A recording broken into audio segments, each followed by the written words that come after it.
जात पात के खिलाफ सच्चे प्यार की लड़ाई। क्या कभी आपने सोचा है, अगर एक ठाकुर लड़की खुलेआम एक यादव लड़के से प्यार करने लगे तो समाज क्या करेगा? इज्जत के नाम पर प्यार को कुचल देगा या फिर इश्क जीत जाएगा और ये पुरानी सोच हार जाएगी? ये सिर्फ एक प्रेम कहानी नहीं है, ये एक बगावत है समाज की बेड़ियों के खिलाफ, रूढ़ियों के खिलाफ और झूठी इज्जत के खिलाफ।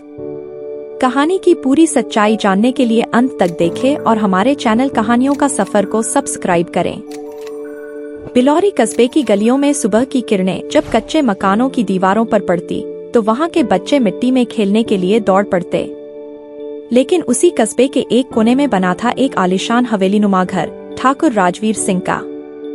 ठाकुर साहब का नाम सुनते ही पूरे कस्बे के लोग सहम जाते थे। उन्होंने कानून से ऊपर खुद को समझ रखा था। उनके घर में एक ही रोशनी थी, उनकी बेटी अनुष्का ठाकुर, जो शहर के कॉलेज में मेडिकल की पढ़ाई कर रही थी। अनुष्का सुंदर थी, तेज थी, लेकिन उसके अंदर एक सवाल हमेशा उठता था, अगर मैं ठाकुर की बेटी हूँ तो क्या मुझे प्यार करने का हक नहीं? दूसरी तरफ उसी कस्बे में एक पुराना टूटा हुआ घर था जहाँ आर्यन यादव अपने माता पिता और छोटे भाई बहन के साथ रहता था। आर्यन ने इंटर टॉप किया था और अब वो इलाहाबाद यूनिवर्सिटी से पॉलिटिकल साइंस की पढ़ाई कर रहा था। वो बहुत मेहनती और ईमानदार था, लेकिन समाज ने उसे सिर्फ एक यादव बनाकर देखा। एक बार आर्यन अपने दोस्त के साथ कॉलेज में एक वर्कशॉप में गया था, जहां उसने पहली बार अनुष्का को देखा। वो स्लाइड प्रेजेंटेशन दे रही थी, आत्मविश्वास से लबरेज, मगर उसकी आंखों में अकेलापन साफ झलक रहा था। आर्यन ने उसके सवाल का जवाब दिया, पूरे हॉल में सन्नाटा। अनुष्का ने पहली बार किसी पिछड़ी जाति के लड़के को खुले मंच पर इतना दमदार बोलते देखा। उस दिन के बाद दोनों की मुलाकातें बढ़ने लगीं। किताबों से शुरू हुई बात अब दिल की गहराइयों तक पहुंच गई थी। लेकिन प्यार छुपता नहीं। एक दिन किसी ने राजवीर ठाकुर के कान में बात डाल दी, ठाकुर साहब, आपकी बेटी कॉलेज में यादव लड़के के साथ दिखती है। गुस्से से भरे ठाकुर ने अनुष्का से पूछा, क्या ये सच है? अनुष्का ने जवाब दिया, हाँ बाबा, मैं आर्यन से प्यार करती हूँ। ठाकुर की आंखों की नसें तड़क गईं। ठाकुर खानदान की बेटी यादव की बहू? ये तो मेरी इज्जत का सवाल है। उस नीच लड़के को सबक सिखाना होगा। उसी रात ठाकुर ने अपने आदमियों को आर्यन के घर भेजा। वो लोग चुपचाप आए, घर के सामने आग लगाई और चिल्लाते हुए बोले, अगर दोबारा उस ठाकुर बेटी की तरफ देखा तो अगली बार आग इस झोपड़ी नहीं, किसी की छाती पर लगेगी। आर्यन के पिता शिवकुमार यादव ने बेटे का कंधा पकड़ा और कहा, बेटा, इश्क वही है जिसमें इज्जत भी हो। लेकिन अगर कोई तेरी मेहनत और प्यार को नीचा दिखाए तो चुप मत बैठना। आर्यन की आंखों में आग थी, लेकिन दिल में दर्द। उसे समझ आ गया था कि ये लड़ाई सिर्फ अनुष्का से शादी की नहीं, बल्कि सामाजिक इज्जत और समानता की भी थी। अनुष्का अब अपने पिता के खिलाफ खड़ी हो गई थी। अगर मुझे प्यार की सजा देनी है तो दीजिए, लेकिन मैं झूठ के साथ नहीं रहूंगी। ठाकुर ने गुस्से में घर के दरवाजे बंद कर दिए और बेटी को नजरबंद कर दिया। वहीं आर्यन ने अपने कॉलेज के छात्रों को साथ लेकर सोशल मीडिया पर एक आंदोलन छेड़ दिया, प्यार पर भेदभाव नहीं, ठाकुर यादव एक सामान। अब ये सिर्फ एक प्रेम कहानी नहीं थी, ये बन चुकी थी इज्जत और इश्क की जंग, जहां समाज, जाति और सत्ता तीनों के खिलाफ दो दिल खड़े थे। अनुष्का अब हवेली की ऊंची दीवारों के भीतर कैद थी, लेकिन उसका दिल अब खुल चुका था, प्यार की रोशनी से, आर्यन की सच्चाई से। उसका फोन छीन लिया गया था, किताबें जला दी गई थीं, लेकिन उसकी आंखों में न तो डर था और न ही पछतावा। दूसरी ओर आर्यन दिन रात लोगों से मिल रहा था, कॉलेज में भाषण दे रहा था, वीडियो बना रहा था। अब ये सिर्फ प्रेम का मामला नहीं रहा, यह बन गया था एक जन आंदोलन। ठाकुर राजवीर सिंह को अब अपने रुतबे की चिंता सताने लगी थी। वो पुलिस स्टेशन गया और आर्यन के खिलाफ शिकायत दर्ज करवाई। हमारी बेटी का ब्रेन वॉश किया है इस नीच ने, अगवा करने की साजिश रच रहा है। पुलिस ने आर्यन को थाने बुलाया, जहां उसे थप्पड़ मारा गया और कहा गया, तू ठाकुर की बेटी को हाथ लगाएगा? ये भूल मत कि कानून किताबों में होता है, जमीन पर ठाकुर का राज चलता है। आर्यन ने खून से भरे होंठ से सिर्फ इतना कहा, प्यार करना जुर्म है तो मैं हर जन्म में ये जुर्म करूंगा। गांव दो भागों में बंट चुका था, एक तरफ ठाकुरों का झुंड, दूसरी तरफ छात्रों, मजदूरों और छोटे किसानों का समर्थन। शिव कुमार यादव ने गांव की चौपाल पर कहा, हमारे बच्चों को स्कूल भेजा ताकि वे समाज बदलें। अगर आज हम चुप रहेंगे तो आने वाली पीढ़ी फिर से जात पात में सड़ जाएगी। लोगों ने नारे लगाए, इज्जत दो, जात नहीं। ठाकुर हो या यादव, बेटी की मर्जी सबसे ऊपर। एक रात भारी बारिश हो रही थी, बिजली कड़क रही थी और हवेली की खिड़की से अनुष्का बाहर देख रही थी। तभी उसने देखा आर्यन छत के नीचे खड़ा है, चुपचाप। उसके हाथ में एक छोटी सी स्लेट थी जिस पर लिखा था, मैं यही हूँ जब तक तुम हाँ नहीं कहती। अनुष्का के भीतर की कैद टूट चुकी थी। वो कमरे से बाहर निकली, दरवाजा तोड़ा और हवेली से भाग निकली। अगली सुबह अखबार में बड़ी हेडलाइन थी, ठाकुर की बेटी भागी यादव लड़के के साथ समाज में उबाल। टीवी चैनलों ने खबर को जोर शोर से दिखाया। क्या ये प्यार है या विद्रोह? एक ठाकुर बेटी की बगावत या प्रेम की स्वतंत्रता? ठाकुर साहब गुस्से में पागल हो गए। अब ये मामला इज्जत का नहीं, खून का हो गया है। मैं उस लड़के को जिंदा नहीं छोड़ूंगा। आर्यन और अनुष्का एक दोस्त के घर छुपे थे। आर्यन ने उसे देखा और कहा, तू जानती है न, अब पीछे हटने का रास्ता नहीं है। अनुष्का मुस्कुराई, उसकी आंखें भीगी थीं। मैंने प्यार चुना है और अब मैं किसी भी कीमत पर तुम्हारे साथ हूँ। लेकिन तभी बाहर गोलियों की आवाज आई। कांच टूटा, दरवाजा धड़धड़ाया। ठाकुर के आदमी घर तक पहुंच चुके थे। दरवाजा धड़ाम से टूटा। 4 नकाबपोश गुंडे भीतर घुसे, हाथों में लाठियां और पिस्टलें। आर्यन ने अनुष्का को पीछे धकेला और खुद सामने आ खड़ा हुआ। भागो अनुष्का, वो चिल्लाया। नहीं आर्यन, मैं तुम्हें छोड़कर नहीं जाऊंगी, अनुष्का चीखी। एक गुंडे ने आर्यन पर वार किया, उसका सिर दीवार से टकराया, खून बहने लगा। लेकिन तभी दरवाजे पर पुलिस सायरन की आवाज गूंजी। इंस्पेक्टर तिवारी, जिनके बेटे ने सोशल मीडिया पर यह मुद्दा उठाया था, मौके पर पहुंचे। हथियार नीचे डालो, ये कानून का मामला है अब। गुंडे भागने लगे लेकिन 2 पकड़े गए। अनुष्का दौड़कर आर्यन के पास गई, जो जमीन पर पड़ा था, खून से लथपथ लेकिन जिंदा। अनुष्का ने थाने में एफआईआर दर्ज करवाई, अपने ही पिता के खिलाफ। एसपी ऑफिस में जब ठाकुर राजवीर सिंह को बुलाया गया, उन्होंने गरज कर कहा, मैं अपनी बेटी को वापस लाऊंगा, चाहे कुछ भी हो जाए। लेकिन इस बार कानून खड़ा था और सामने जनता का दबाव था। मीडिया, एनजीओज और छात्र संगठन सब एकजुट हो गए थे।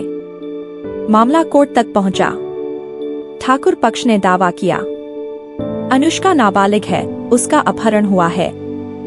अनुष्का ने खुद कोर्ट में खड़े होकर कहा, मैं बालिग हूं और अपनी मर्जी से आर्यन के साथ हूं। यह मेरा अधिकार है।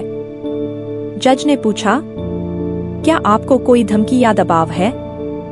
अनुष्का ने आत्मविश्वास से कहा, सिर्फ प्यार है, बाकी सब समाज का जहर है। कोर्ट ने आदेश दिया, अनुष्का और आर्यन को पुलिस सुरक्षा दी जाए। मामला पूरी तरह से वयस्कों की सहमति का है। कोई अपराध नहीं बनता। ठाकुर राजवीर सिंह की आंखों से आग बरस रही थी, लेकिन उनका रौब अब अदालत की दहलीज पर दम तोड़ चुका था। पर क्या ये अंत था? नहीं। ठाकुर ने घर लौटते ही अपने वफादार भूपाल सिंह से कहा, अगर कानून ने जवाब दे दिया तो अब खून जवाब देगा। मुझे मेरी बेटी नहीं चाहिए, लेकिन मेरी इज्जत लौटाओ, किसी भी कीमत पर। भूपाल सिर झुकाकर बोला, समझ गया मालिक। उधर आर्यन और अनुष्का अब एक सरकारी सुरक्षा घर में रह रहे थे। आर्यन ने अपने दखमों के साथ भी पढ़ाई नहीं छोड़ी। उसने एक ऑनलाइन वीडियो में कहा, प्यार करना कोई गुनाह नहीं है, लेकिन जात पात के नाम पर नफरत फैलाना सबसे बड़ा पाप है। अगर हम लड़ेंगे नहीं तो अगली पीढ़ी भी गुलाम रहेगी। वीडियो वायरल हो गया। देश भर में हैशटैग इश्क और इज्जत ट्रेंड करने लगा। सब कुछ सामान्य लगने लगा था। लेकिन एक रात जब आर्यन एक कॉलेज इवेंट से लौट रहा था, तभी पीछे से एक बाइक सवार ने फायर किया। धाय! आर्यन सड़क पर गिर गया। लोग दौड़े, चीख पुकार मच गई। अनुष्का जब अस्पताल पहुंची तब ऑपरेशन थिएटर की लाइट जल चुकी थी। उसके हाथों में आर्यन का खून लगा था और आंखों में एक ही सवाल, क्या मेरी मोहब्बत अब शहीद हो जाएगी? डॉक्टर ने कहा, गोली पेट में लगी है, 24 घंटे बेहद नाजुक हैं। अनुष्का वहीं जमीन पर बैठ गई। उसने भगवान से नहीं, खुद से वादा किया, अगर आर्यन को कुछ हुआ तो मैं इस समाज की नींव हिला दूंगी। ठाकुर साहब अब सामने नहीं आ रहे थे। वे जानते थे कि मामला अब राजनीतिक रंग ले चुका है, लेकिन गांव में उनके लोग अब भी बड़बड़ा रहे थे। बेटी ने घर की नाक कटाई है, अब लड़का भी गया। उधर शिव कुमार यादव मीडिया से बोले, हमारा बेटा इश्क का मुजाहिद है। अगर उसे कुछ हुआ तो हम सिर्फ इंसाफ नहीं मांगेंगे, पूरा हिसाब लेंगे। 24 घंटे बाद डॉक्टर बाहर आया और बोला, गोली तो निकाली गई है, लेकिन शरीर में खून बहुत बह गया था। आर्यन अभी कोमा में है। अनुष्का फूट फूट कर रो पड़ी। उसने आर्यन का हाथ थामा और धीरे से बोली, तुम्हारा खून अब मेरे कफन पर नहीं, मेरी कसम पर बहेगा। उठो आर्यन, हमें दुनिया को जवाब देना है। अस्पताल के उस कोने में बैठी अनुष्का अब वही लड़की नहीं थी जो कभी मेडिकल की किताबों में खोई रहती थी। वो बन चुकी थी इश्क की योद्धा। उसने पत्रकारों से बात की, वीडियो डाले और एक ऑनलाइन याचिका शुरू की। जातिवाद पर विशेष कानून बने, ऑनर किलिंग को राष्ट्रीय अपराध घोषित किया जाए। कई युवाओं ने इस मुहिम को समर्थन दिया। दिल्ली से लेकर लखनऊ तक कॉलेजों में नारे गूंजने लगे, इश्क जिंदा है। ठाकुर हो या यादव, बेटी बेटा एक समान। राजवीर ठाकुर को समझ आ गया था कि अब उनकी सत्ता हिल रही है। भूपाल सिंह ने सलाह दी, मालिक अब या तो माफी मांगिए या जेल जाइए। ठाकुर गरजे, मैं ठाकुर हूं, समझौता नहीं करता, अब खुद जाऊंगा अस्पताल। राजवीर ठाकुर अपने सुरक्षा गार्ड्स के साथ अस्पताल पहुंचा। अनुष्का ने उसे देखा तो आगे बढ़ी। अब क्या लेने आए हो? तुम्हारी बंदूक ने मेरे प्यार को बिस्तर पर ला दिया। अब किस इज्जत की बात करोगे? ठाकुर की आंखें झुक गईं। वो धीरे से बोला, तुम सही थी। मैंने बेटी नहीं देखी, सिर्फ जात देखी। आज मैं बाप बनने आया हूं। उसी समय आईसीयू में आर्यन की उंगलियों में हरकत हुई। नर्स भागी और डॉक्टर ने पुष्टि की, वो होश में आ रहा है। अनुष्का दौड़ते हुए अंदर गई। आर्यन की आंखें धीरे धीरे खुलीं। कमजोर आवाज में बोला, तू ठीक है? अनुष्का की आंखों से आंसू बहने लगे। उसने कहा, अब सब ठीक है आर्यन, क्योंकि तू जिंदा है और समाज जाग रहा है। आईसीयू के शीशे के उस पार खड़ा राजवीर ठाकुर अपनी बेटी और उस लड़के को एक साथ देखकर सोच में डूब गया। शायद इज्जत दीवारों से नहीं, दिलों से बनती है। आर्यन अब पूरी तरह होश में आ चुका था। उसकी हालत धीरे धीरे सुधर रही थी। हर सुबह अनुष्का उसे किताबें पढ़कर सुनाती, वही किताबें जिसमें वे कभी मिले थे। एक दिन अस्पताल की बालकनी में बैठे आर्यन ने अनुष्का से कहा, क्या तू सच में मेरे साथ ये पूरी जिंदगी काट पाएगी? जिस समाज में हमें नाम से पहले जाति से पुकारा जाता है। अनुष्का मुस्कुरा कर बोली, आर्यन तू मेरा नाम है, बाकी सब उपनाम हैं जो समाज ने लगाए हैं। इस पूरे घटनाक्रम ने देश भर में हंगामा मचा दिया था। बड़ी यूनिवर्सिटीज में छात्र प्रदर्शन कर रहे थे। इश्क और इज्जत अब सिर्फ एक ट्रेंड नहीं, एक आंदोलन बन चुका था। आर्यन को युवा बदलाव का प्रतीक कहा जाने लगा। सरकार ने भी दबाव में आकर ऑनर किलिंग के खिलाफ सख्त कानून बनाने का ऐलान किया।